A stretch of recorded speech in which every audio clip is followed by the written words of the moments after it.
Ethan Hawke, one of Hollywood's most acclaimed actors, just dropped a warning that might shock you. Fame at young age isn't glamorous, it's toxic.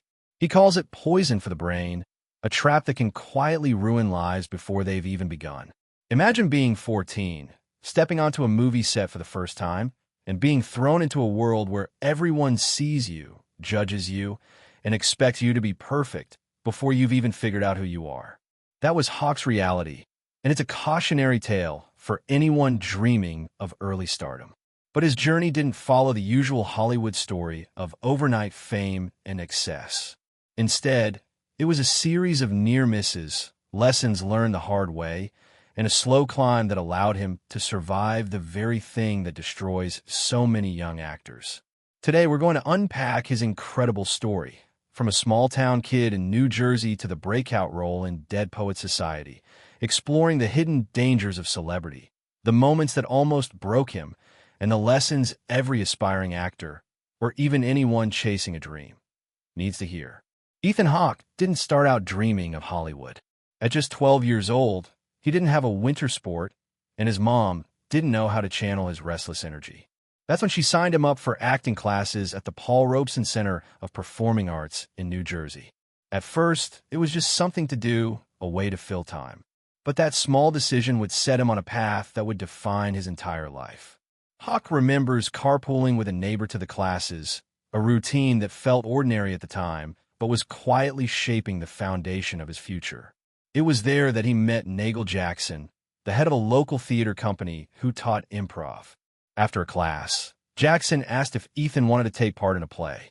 It was George Bernard Shaw's St. Joan, and Hawke's role was tiny, a single line and a sword as a prop, but the experience was unforgettable.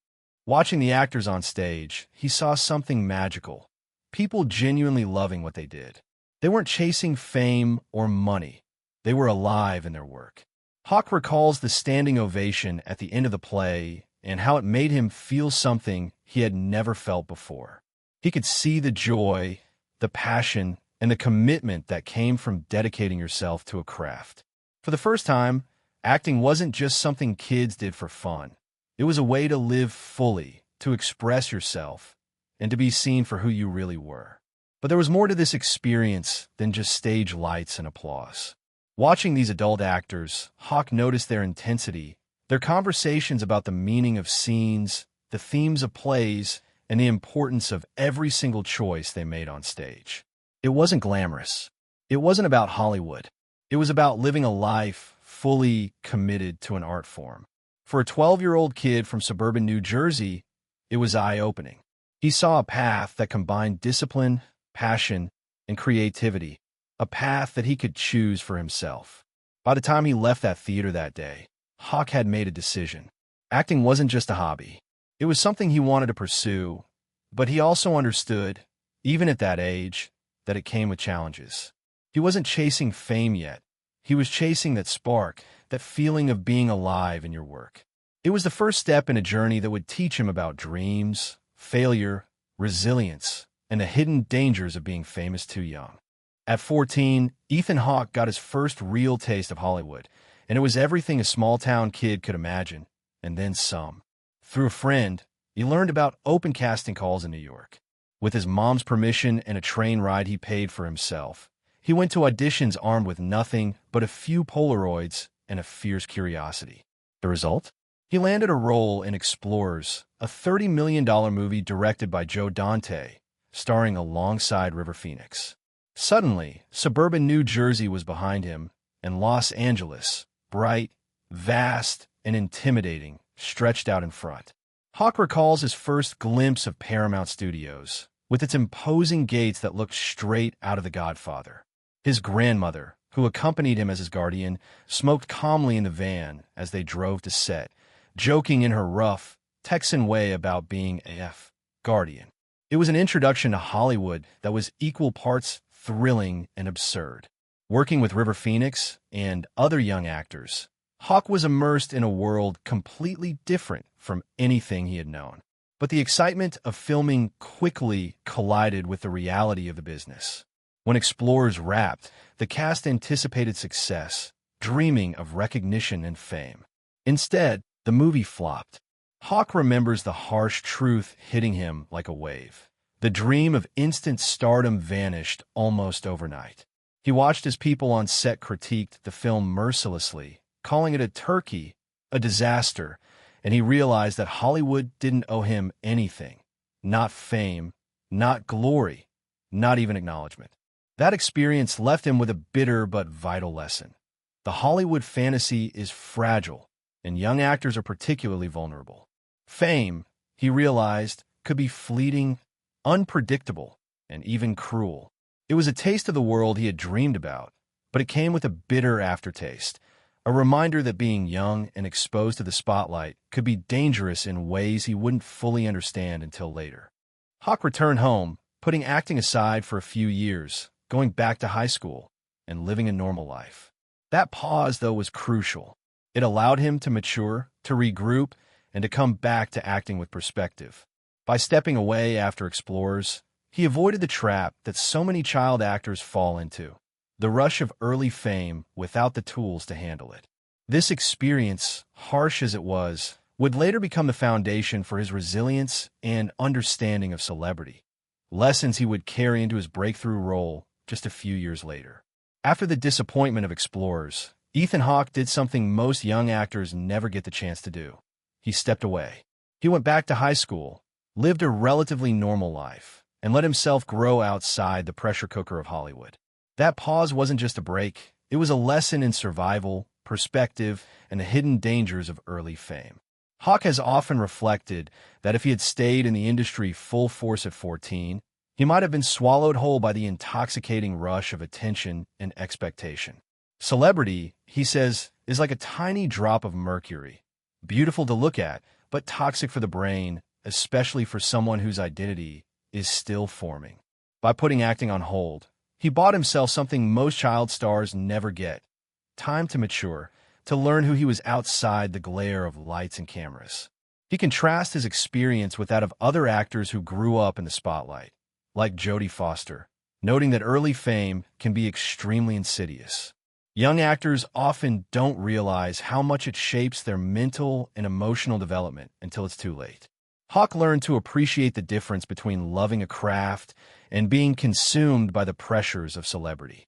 During those years away from Hollywood, he explored other aspects of life: college, friendships, and personal growth. Even though he would eventually return to acting, those years gave him a foundation of resilience. When he went back to auditions later, he approached them differently. He wasn't chasing fame. He was chasing mastery, curiosity, and a love for the craft. This pause also taught Hawke about the importance of pacing. Fame, when it arrives too quickly, can feel like concrete poured too fast. Once it sets, it's nearly impossible to reshape. By stepping back, he allowed himself to come back at the right time, ready to handle both success and failure with perspective. It's a lesson that resonates beyond Hollywood. Whether it's acting, sports, or any high-pressure dream, rushing into the spotlight without preparation can be dangerous. Hawke's early career pause wasn't just a personal safety net. It became a blueprint for sustainable success, one that emphasized growth, patience, and understanding the true value of what you're pursuing. After a few years away from acting, Ethan Hawke was ready to take a chance again. College hadn't been kind. He hated it, felt trapped, and needed an escape. When he heard about open casting calls for a new movie called Dead Poets Society, he saw an opportunity. He didn't have high expectations. In fact, he fully braced himself for rejection. If he didn't get a role, he figured he could join the Merchant Marines, chase adventure, and write his own path, like a modern-day Jack London. But then something extraordinary happened. Hawke landed the role of Todd Anderson, a sensitive, introverted student, and everything changed.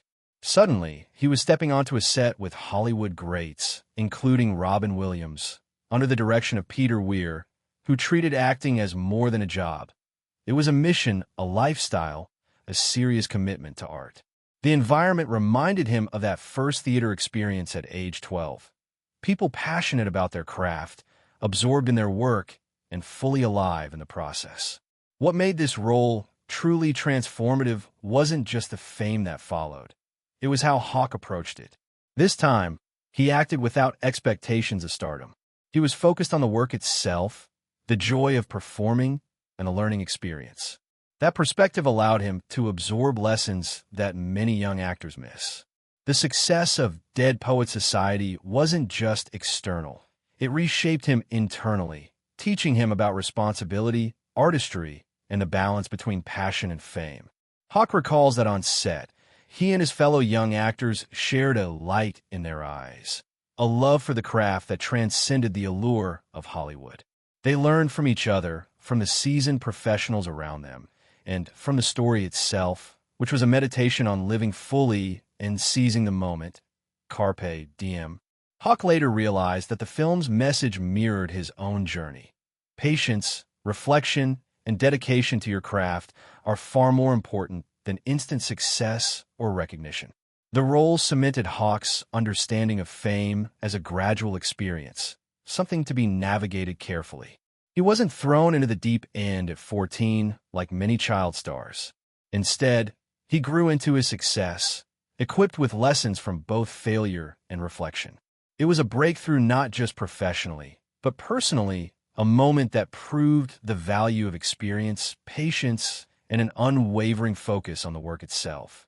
By the time the movie hit theaters, Hawke was ready. The fame came, yes, but it didn't consume him. He had been tempered by his earlier experiences, grounded by his passion, and prepared to navigate the world of celebrity with a clear perspective, a perspective many young actors never get the chance to develop. Ethan Hawke doesn't sugarcoat it. Fame, especially at a young age, can be toxic. On the Joe Rogan Experience, he described celebrity as like a tiny drop of mercury. It's poison for your brain. The comparison isn't casual. Mercury may sparkle, but even the smallest exposure can quietly damage the body over time. In the same way, sudden fame can warp a young actor's sense of self, leaving lasting psychological scars.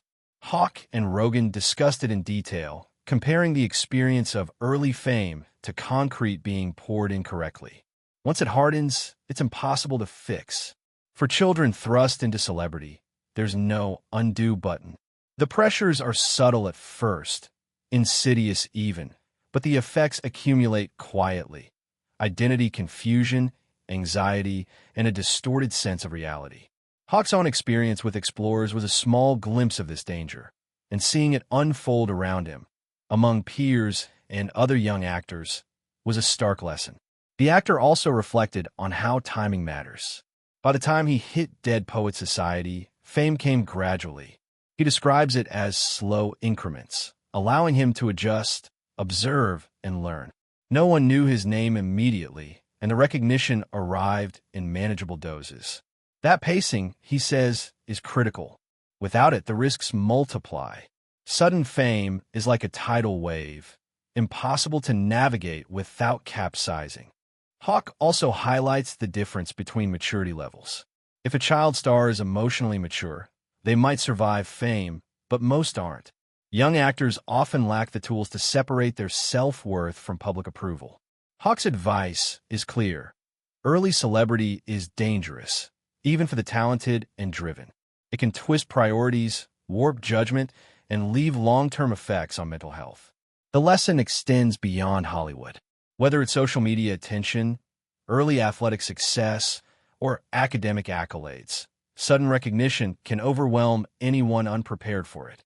Hawke's story is a rare example of someone who managed to survive early exposure to the limelight, thanks to reflection, timing, and deliberate growth. For him, fame wasn't a prize to chase. It was a challenge to navigate carefully with awareness and humility. And while he warns of its dangers, Hawke also offers hope.